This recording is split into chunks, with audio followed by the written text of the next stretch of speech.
Hoy vamos a explorar uno de los capítulos más fascinantes y poco conocidos de la historia europea: el papel de las especias en la vida, en la medicina y en la cultura de la Europa medieval.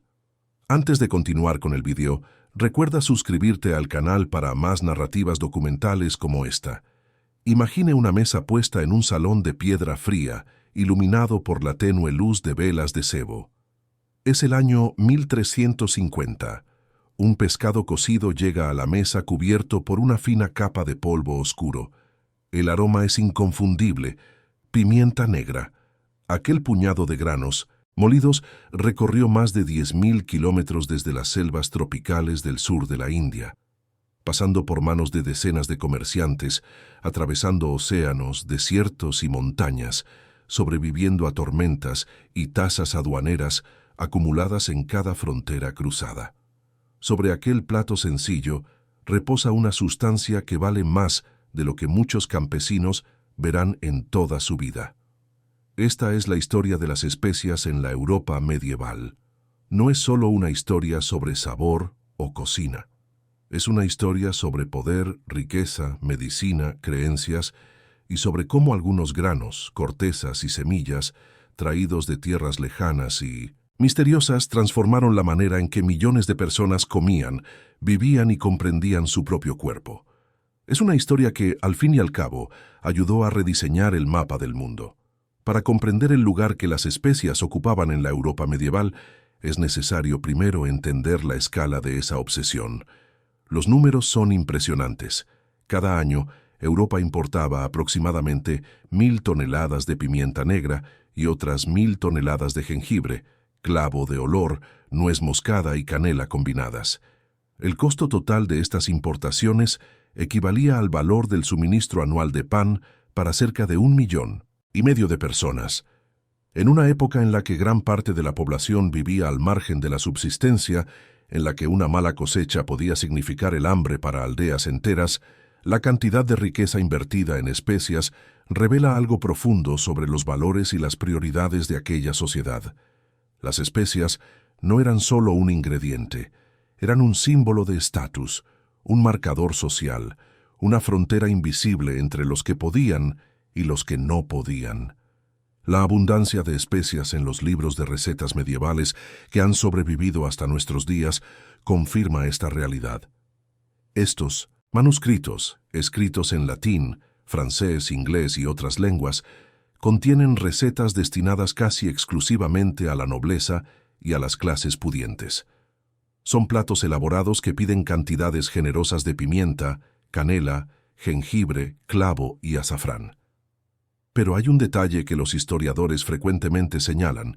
A pesar de esta presencia abundante en los registros culinarios de la élite, no es posible saber con exactitud qué tan intenso era el sabor de estas especias en el plato final. Y la razón de esto es simple, aunque a menudo ignorada. Las especias que llegaban a las cocinas europeas habían recorrido distancias inmensas, frecuentemente superiores a 8, 9 o hasta 10.000 kilómetros. Esta jornada podía llevar meses, a veces más de un año. Durante todo ese tiempo, las especias estaban sujetas al calor, a la humedad, al manejo constante y al almacenamiento en condiciones precarias. Muchas de ellas ya llegaban a Europa en polvo, una forma que aceleraba aún más la pérdida de potencia aromática y sabor. Y había otro problema, tal vez aún más grave: la adulteración. Era una práctica común entre comerciantes mezclar las especias con sustancias más baratas para aumentar la cantidad vendida sin aumentar el costo. Polvo, harina, cortezas molidas de otros productos y todo tipo de aditivos eran añadidos a las especias a lo largo de su cadena comercial. Así, cuando la pimienta negra o la canela finalmente llegaban a la mesa de un noble europeo, el producto podía ser considerablemente menos intenso de lo que era en su origen. Pero aún así, incluso con esa degradación inevitable, las especias mantenían su valor extraordinario. Y para entender por qué sucedía esto, es necesario mirar más allá de la cocina y adentrarse en un territorio que para los medievales era inseparable de la alimentación: la medicina. La medicina europea durante la Edad Media, estaba fundamentalmente basada en una teoría heredada de la antigüedad clásica, formulada inicialmente por Hipócrates, el llamado padre de la medicina, hacia el siglo V antes de la era común, y posteriormente elaborada y sistematizada por Galeno, el influyente médico romano del siglo II. Esta teoría, conocida como la teoría de los humores o teoría humoral, dominaría el pensamiento médico europeo por más de 1500 años, moldeando profundamente la manera en que las personas comprendían la salud, la enfermedad, la alimentación y el propio cuerpo. Según esta teoría, el cuerpo humano estaba compuesto por 4 fluidos fundamentales, llamados humores: la sangre, la bilis amarilla, la bilis negra y la flema. Cada uno de estos humores poseía cualidades específicas. La sangre era caliente y húmeda, la bilis amarilla, caliente y seca, la bilis negra, fría y seca, y la flema, fría y húmeda. La salud dependía del equilibrio entre estos 4 humores. Cuando estaban en proporción adecuada, el cuerpo funcionaba bien. Cuando uno de ellos predominaba o se encontraba en falta, surgía la enfermedad. Cada persona poseía su propia composición humoral, que determinaba no solo su salud física, sino también su temperamento. Una persona con exceso de sangre era sanguínea, alegre y sociable. Alguien con predominancia de bilis amarilla era colérico, irritable y ambicioso. La bilis negra en exceso producía al melancólico, introspectivo y triste. Y el exceso de flema generaba al flemático, calmado y apático. Esta teoría no quedó restringida al mundo grecorromano. Durante la Edad de Oro del Islam, entre los siglos VIII y XIII, médicos árabes y persas refinaron las enseñanzas de Hipócrates y Galeno. Avicena, cuyo canon de la medicina se convertiría en uno de los textos médicos más influyentes de la historia, incorporó la teoría humoral en su obra monumental. Estas obras fueron traducidas al latín por monjes y estudiosos europeos a partir del siglo XI, formando la base del currículo de las universidades medievales de Montpellier, Bolonia y París. La teoría humoral se convirtió en el fundamento incuestionable de la práctica médica medieval europea. Y es aquí donde las especias entran en escena de manera decisiva. Si la salud dependía del equilibrio de los humores y si los alimentos poseían cualidades humorales propias, entonces la elección de lo que se comía no era cuestión de mero placer. Era una cuestión médica. Cada alimento era clasificado por los médicos según sus cualidades: caliente, frío, húmedo o seco. La carne de res era generalmente considerada fría y seca, el pescado frío y húmedo. El papel del cocinero medieval, especialmente en las casas nobles, iba más allá de preparar un plato sabroso. Él era un auxiliar del médico, alguien que ayudaba a mantener el equilibrio humoral de los que comían a la mesa. Y las especias eran sus herramientas más poderosas. La mayoría de las especias orientales eran clasificadas por los médicos medievales como calientes y secas, lo que las convertía en el contrapunto ideal para una dieta europea que, a causa del clima, de las prácticas agrícolas y de los hábitos alimentarios de la época, tendía a ser fría y húmeda. Los pescados, tan abundantes en la dieta medieval debido a los numerosos días de ayuno impuestos por la Iglesia Católica, eran considerados fríos y húmedos. Así, añadir canela, clasificada como caliente y seca, a un plato de pescado no era solo una cuestión de sabor. Era una prescripción médica. Era una forma de corregir el desequilibrio humoral que el consumo de aquel alimento frío y húmedo podría causar en el cuerpo. Esta lógica se extendía a prácticamente todos los platos, y es por eso que los libros de recetas medievales están repletos de especias, no solo por gusto, sino por salud. Y había aún otro elemento que confería a las especias un estatus casi sagrado en la mente medieval: la creencia de que poseían poderes curativos superiores a los de los ingredientes locales. Esta preferencia no era solo práctica, había en ella una dimensión casi mística. En la imaginación medieval, las especias venían del Oriente distante, un lugar que muchos asociaban al paraíso terrenal. Se creía que el Edén estaba localizado en algún lugar del Extremo Oriente y que los ríos que de él fluían cargaban las plantas que crecían en aquel suelo bendito. Las especias eran, por lo tanto, fragmentos del paraíso. Esta aura sobrenatural ayudaba a justificar sus precios astronómicos y a mantener la demanda constante. Ahora, con este trasfondo establecido, es posible mirar más de cerca las especias que efectivamente llegaban a las mesas y a las boticas de la Europa medieval y comprender el papel singular que cada una desempeñaba en aquel mundo. La pimienta negra era la reina de las especias medievales, nativa del sur de la India. Era el fruto inmaduro de la planta, Piper nigrum. La pimienta negra era el grano envuelto por su capa externa, que se oscurecía al secarse. La blanca era el grano con esa capa removida. De todas las especias importadas, la pimienta era la más consumida, apareciendo en la mitad de todas las recetas medievales conocidas. En la Inglaterra del siglo XV, una libra costaba más de 2 días de salario de un artesano londinense. Hacia aquel siglo, artesanos y campesinos más acomodados comenzaron a tener acceso a pequeñas cantidades, lo que causó descontento entre la nobleza, que veía en esta popularización una dilución de su privilegio. Médicos la clasificaban como extremadamente caliente y seca, útil para estimular el apetito, auxiliar en la digestión, disolver gases y remover la flema del pecho. La canela ocupaba un lugar de destaque especial. Hasta el siglo XVIII, el verdadero cinamomo crecía solo en la isla de Ceilán, la actual Sri Lanka. Desempeñaba un papel importante en la cocina árabe, que influenció la gastronomía europea a través de la península ibérica y las cruzadas. En la Europa medieval era utilizada como una especie de panacea. En la cocina era añadida especialmente a salsas y platos de pescado. Su clasificación como caliente y seca la convertía en el complemento perfecto para el pescado, frío y húmedo.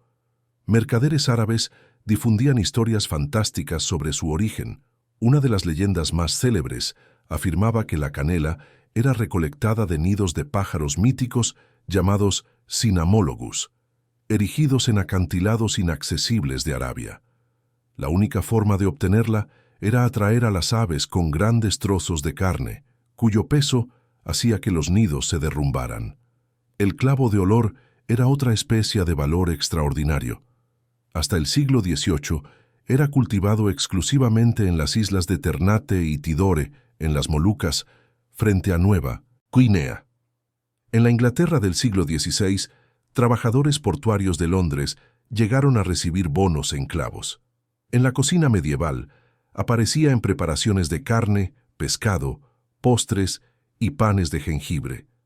Clasificado como caliente y seco, era recomendado como digestivo y refrescante del aliento.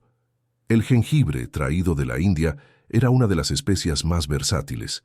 Utilizado como droga y condimento, era añadido a platos de pescado, pollo y al célebre pan de jengibre, uno de los dulces más emblemáticos de la Europa medieval. Los médicos lo clasificaban como extremadamente caliente y moderadamente húmedo, lo que lo distinguía de la pimienta. Mientras que ésta calentaba el cuerpo de forma rápida, el jengibre lo hacía de manera más lenta y gradual, aunque compartía la mayoría de sus propiedades medicinales. La nuez moscada y el macis poseen una relación singular. El macis es la membrana roja que envuelve la semilla de la nuez moscada. Hasta mediados del siglo XIX, ambas se encontraban exclusivamente en las Islas Banda, en el sur de las Molucas. La nuez moscada entró en uso amplio en Europa a partir del siglo XII, siendo añadida a platos específicos como pescado cocido y pan de jengibre. Clasificadas como calientes y secas, eran consideradas útiles para refrescar el aliento y confortar el estómago.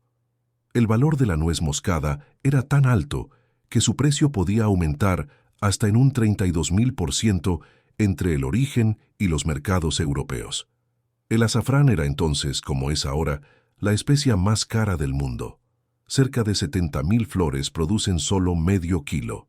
Introducido en Europa en el siglo XIII, era utilizado exclusivamente por la nobleza, en preparaciones de pescado, aves, leguminosas y pastas. Los médicos lo clasificaban como caliente y seco, atribuyéndole beneficios para el corazón, el hígado, el sueño, la digestión e incluso la inducción del parto. En la Inglaterra del siglo XV, una libra costaba un mes de salario de un artesano.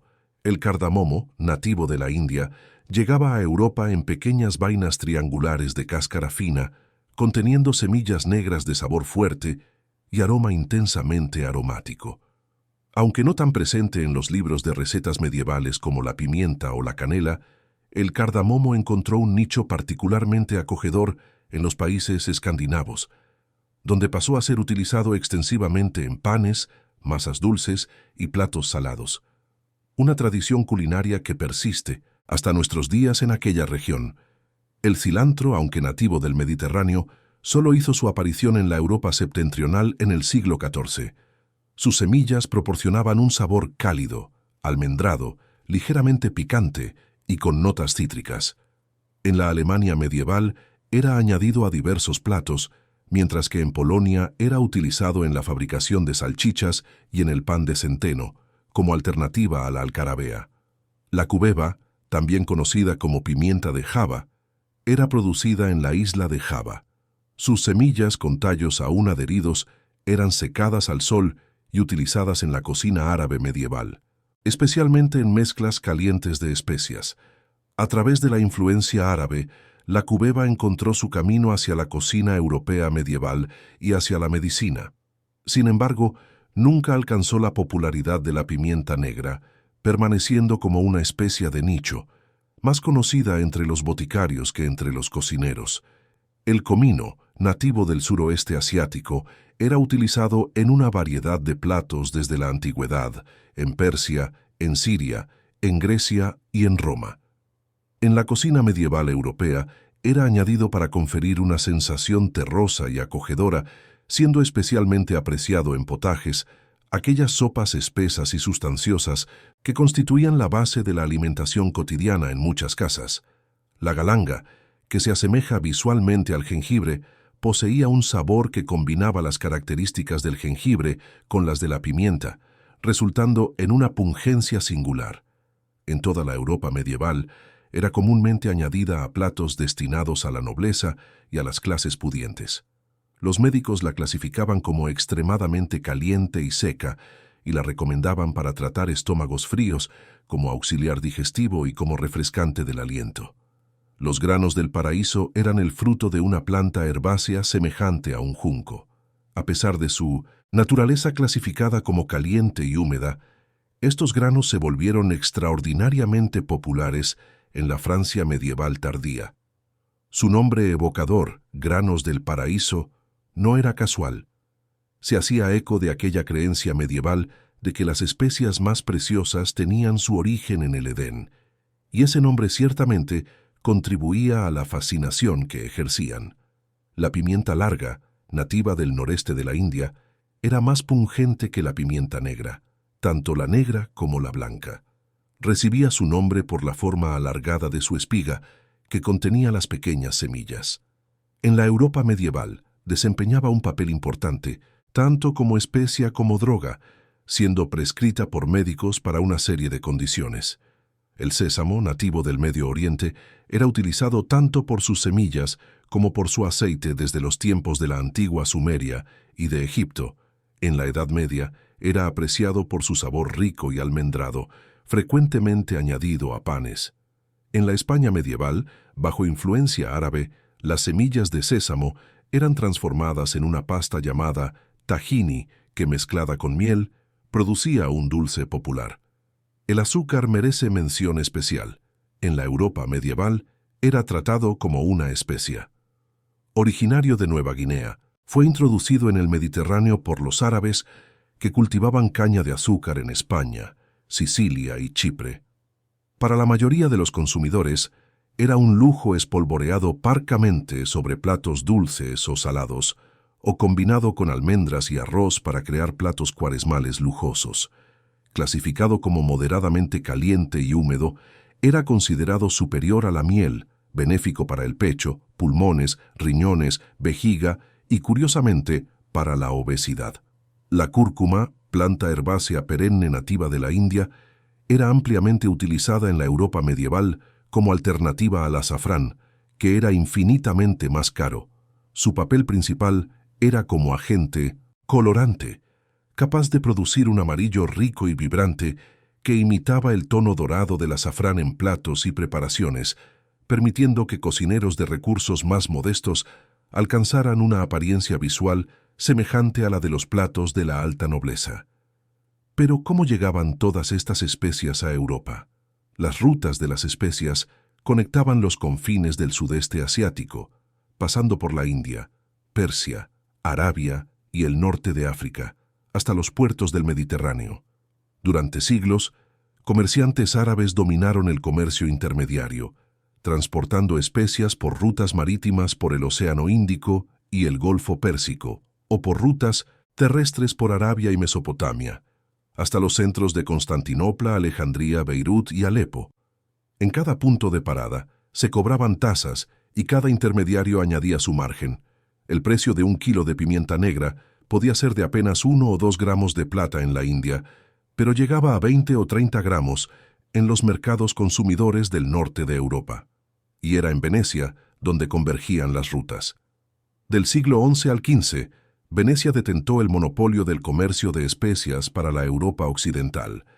Su ubicación privilegiada en el Mediterráneo, con acceso a Constantinopla, Alejandría y a los puertos del Levante, hizo de los mercaderes venecianos los intermediarios incontestables entre Oriente y Occidente. La riqueza generada fue monumental, financiando los palacios del Gran Canal, las iglesias ornamentadas y el arte que hicieron de la ciudad una de las maravillas del mundo medieval. Los mercaderes árabes, por su parte, tenían todo el interés en mantener el misterio sobre los orígenes reales de las especias. Si los europeos supieran exactamente de dónde venían aquellas sustancias y cómo eran cultivadas, podrían intentar obtenerlas directamente, eliminando a los intermediarios. Por eso, durante siglos, circularon por Europa historias fantásticas sobre los orígenes de las especias. La pimienta negra, se decía, crecía en árboles custodiados por serpientes venenosas, y era necesario prender fuego a la vegetación de alrededor para ahuyentar a las cobras, siendo que ese fuego era el responsable de transformar la pimienta blanca y fresca en granos negros y arrugados. Estas historias, por más fantásticas que fueran, persistieron durante siglos, alimentadas por la casi total ausencia de contacto directo entre los consumidores europeos y las regiones productoras. Marco Polo, el viajante veneciano que partió hacia el oriente a finales del siglo XIII, fue uno de los primeros europeos en describir las tierras donde las especias eran cultivadas. Su relato es un testimonio de la obsesión europea y de la profunda ignorancia geográfica que rodeaba los orígenes de aquellos productos. Pero el sistema veneciano de comercio de especias no duraría para siempre. En 1453, la conquista de Constantinopla por el Imperio Otomano transformó radicalmente el escenario. Los otomanos, controlando ahora una de las encrucijadas comerciales más importantes del mundo, impusieron tasas restrictivamente altas sobre todas las mercancías destinadas al occidente.